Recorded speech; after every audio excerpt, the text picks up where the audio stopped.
किया था 47 को, और दूसरा अपने बाल बच्चे और अपना घर बार छोड़ के उनको भी वहां से ले जा रहे थे। हम चल भी रहे थे और लड़ भी रहे थे। मेरा मतलब है मेरे बुजुर्ग। तो हमने मुकाबला किया और सबसे बड़ा नुकसान उसका डिस्ट्रिक्ट बारामूला में रहने वाले लोगों का हुआ, क्योंकि जब हमने मुकाबला किया, आज वो जो कबैली फौज थी जिसको कबैली कहा जाता है, वो तो श्रीनगर सिटी के बाहर तक आ चुके थे। तो ये हमारे लोगों ने 47 में कुर्बानियां की इस स्टेट के लिए, जब हमारा लाख इस देश के साथ हुआ। तो लेकिन मैं समझता हूं कि हमारे बुजुर्गों की कुर्बानियों को इस गवर्नमेंट ने हासो ही ना किया है, हमारे साथ मजाक किया है। क्यों? क्योंकि हमारे बुजुर्ग ये कहते थे कि जेलों में और दरिया कृष्ण गंगा में पानी कम और पीओके के रिफ्यूजियों का खून ज्यादा था। आप उस हालात को सोच कर देखिए कि किस तरीके से हम लोगों ने उसका मुकाबला किया। तो पिछले 10 सालों से ये पीओके के ऊपर सियासत कर रही है भारतीय जनता पार्टी, और इन्होंने हमें दिया क्या? 1 सीट। और 1 सीट वो कौन सी है? जो नॉमिनेट करेंगे। हम सरकार के इस फैसले की पुरजोर जो है वो मजम्मत करते हैं। और मैं होम मिनिस्टर साहब और प्राइम मिनिस्टर साहब से अपील करना चाहता हूं कि हमें रिजर्व नॉमिनेशन नहीं चाहिए, हमारी सीटें रिजर्व कर दीजिए। 25 के लगभग हमारी सीटें जो है वो पीओके की फ्रीज है, तो उसके बदले में हमें 1 देते हैं। जब डिलिमिटेशन कमीशन यहाँ आया था तो बहुत सारी एसोसिएशन वहाँ मिली थी, हमारे पीओके के रिफ्यूजीज भी मिले थे।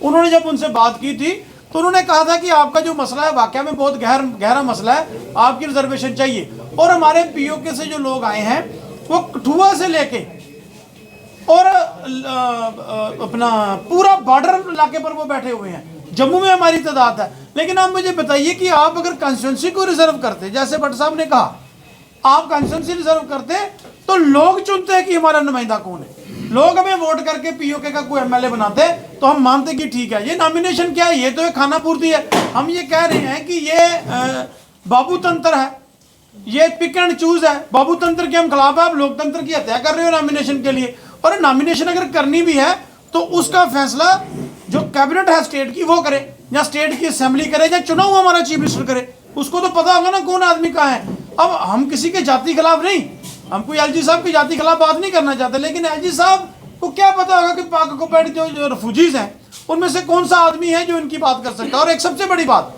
जो नॉमिनेट होगा वो नॉमिनेट करने वालों की बात करेगा, कम्युनिटी की कभी बात नहीं कर सकता।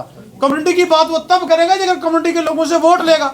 जब उसको वोट लेने ही नहीं तो वो कोई बात नहीं कर सकता। इसलिए हम सरकार से ये अपील करना चाहते हैं कि आप पीओके पे सियासत बंद कर दीजिए। पीओके हमारा है, हम लोग वहां से आए हैं, हमारे बुजुर्गों की कुर्बानियां हैं, और आप उन कुर्बानियों को वोटों की खातिर मत इस्तेमाल कीजिए। आप लोग और तो कुछ नहीं कर सकते, लेकिन हमारी कुर्बानी का मजाक मत उड़ाइए। हमें ये 1 सीट का फैसला बिल्कुल मंजूर नहीं है, हम इसको बिल्कुल नामंजूर करते हैं। और मैं तो कहता हूं काले दिन का काला कानून नामंजूर नामंजूर। क्यों? क्योंकि ये हमारे साथ मजाक है। 1 सीट से क्या हमारा हल होगा? अगर आप वाकई में हमें रिजर्वेशन देना चाहते हैं, पहली बात है सीट रिजर्व कीजिए, ये नॉमिनेशन नहीं।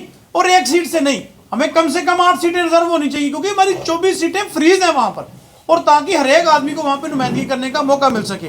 तो मैं आपके माध्यम से सरकार से ये अपील करना चाहता हूं, और मैं हमारे रिफ्यूजी भाई जितने भी पीओके से आए हैं यहाँ पर बैठे, मेरी उनसे भी अपील है, भाई आप सामने आइए, पार्टी पॉलिटिक्स से ऊपर उठिए। आप पार्टी पॉलिटिक्स कुछ नहीं है किसी का। हम ये कहते हैं कि आप सामने आइए, सरकार से बात कीजिए। भाई ये तो गलत बात है, आप हमारा हक छीनना चाहते हो। और मैं 47 का आपको थोड़ा सा बता दूं जो मैंने अपने बुजुर्गों से सुना है।